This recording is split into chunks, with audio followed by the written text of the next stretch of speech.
আমরা 2024-এর আন্দোলন দেখেছিলাম।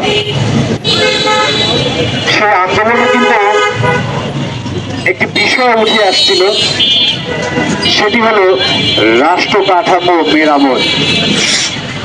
আমি বিষয়টা কি জানি সবাই? আসলে কি এখন কি রাষ্ট্র কাঠামো মেরামত হচ্ছে, নাকি মেরামত হচ্ছে না, নাকি অন্যদিকে চলে গেছে?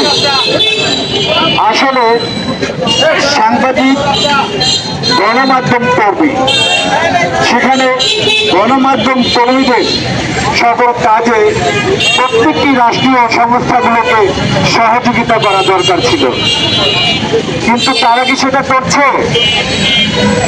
বিগত দিনগুলোতে আমরা দেখেছি সাংবাদিকদের মুখ বন্ধ করার জন্য, তাদেরকে কলমকে রুখে দেওয়ার জন্য তৈরি করা হয়েছিল ডিজিটাল নিরাপত্তা আইন। কিন্তু অন্তর্বর্তীকালীন সরকার এসে কিছু কার্যক্রম করলো, তারপর আবার একটি দলীয় সরকার গঠন করলো। কিন্তু এখনো কি সাংবাদিকরা, এখনো কি গণমাধ্যম কি হয়েছে, মুক্ত হয়েছে, প্রবাদ মুক্ত হয়েছে? এখনো হয়নি। এখনো সাংবাদিকদের উপরে নির্যাতন হচ্ছে, নিপীড়ন হচ্ছে, পুলিশের উপরে নির্যাতন চলছে, নিপীড়ন হচ্ছে, সাধারণ মানুষের উপরে হামলা অত্যাচার প্রতিনিয়ত ঘটছে। তাহলে এই নিরাপত্তা কে দিবে? এই নিরাপত্তা দেওয়ার দায়িত্ব কাদের? আর এসব সমস্যাগুলো নিয়ে তারা যখন নিকটস্থ থানায় যায়, তখন তারা যখন বিচার না পায়, তখন কিন্তু তারা কোর্টে আসে। কোর্টে আসলে কোনো সাংবাদিক না, কোনো সাধারণ মানুষ না, সবাইকে কোনো না কোনো আইনজীবীর, অ্যাডভোকেট, উকিলের দ্বারস্থ হতে হয়। আর তারাও যদি এ ধরনের অত্যাচার, মত সৃষ্টি করার মতো কাজে জড়িত হয়ে যায়, তাহলে মানুষ যাবে কোথায়? কোথায় যাবে? সৃষ্টিকর্তাকে তো দেখা যায় না, সৃষ্টিকর্তাকে তো আমরা দেখতে পাই না। আমরা আমাদের নিরাপত্তা চাই, দেশের মানুষের নিরাপত্তা চাই, সাংবাদিকদের নিরাপত্তা চাই, কিন্তু শুধু চেয়েই যাই আমরা, আজও পর্যন্ত পাইনি।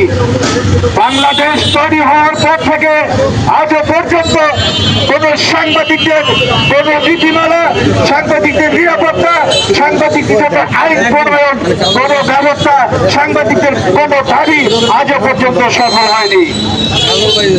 কিন্তু কেন হলো না? কেন হয় না? এর জবাব কে দিবে? এর জবাব আমরা রাষ্ট্র কাঠামোর নেতৃত্ব যারা আছেন, যারা রাষ্ট্র দায়িত্বে আছেন, তাদের কাছে আমরা সেই নিরাপত্তা দাবি করছি। সেই সাথে আরো একটা জিনিস বলতে চাই, গতকাল থেকে আমরা দেখছি কিছু পত্রিকা, কিছু টিভি চ্যানেলের মালিকরা তাদের রিপোর্টারদেরকে, তাদের প্রতিনিধিত্বকে কোনো কিছু নোটিশ ছাড়াই, কোনো বিগত অবগত ছাড়াই তারা তাদেরকে বাদ দিয়ে দিচ্ছে। কিসের ভিত্তিতে বাদ দিচ্ছে, কেন বাদ দিচ্ছে, সেটা কিন্তু আমাদের বোধগম্য নয়। তবে একটা জিনিস মনে রাখা উচিত, কোনো মা, কোনো বাবা যদি সন্তান জন্ম দিয়ে তাদেরকে ছেড়ে দেওয়া হয়, যদি তাদের পরিচয় যদি দিতে না পারেন, তাহলে কেনই বা আপনি সন্তান জন্ম দিলেন, কেনই বা আপনি মা সাজলেন? সেই বিষয়গুলো আজ প্রশ্নবিদ্ধ হয় রাষ্ট্রের কাছে।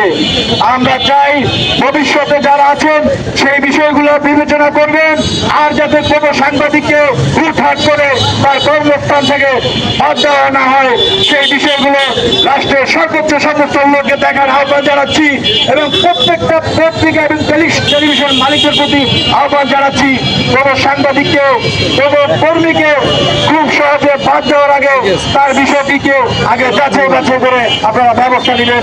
সেই কথা, সেই আহ্বান রেখে আমি আমার কথা শেষ করছি। আল্লাহ হাফেজ।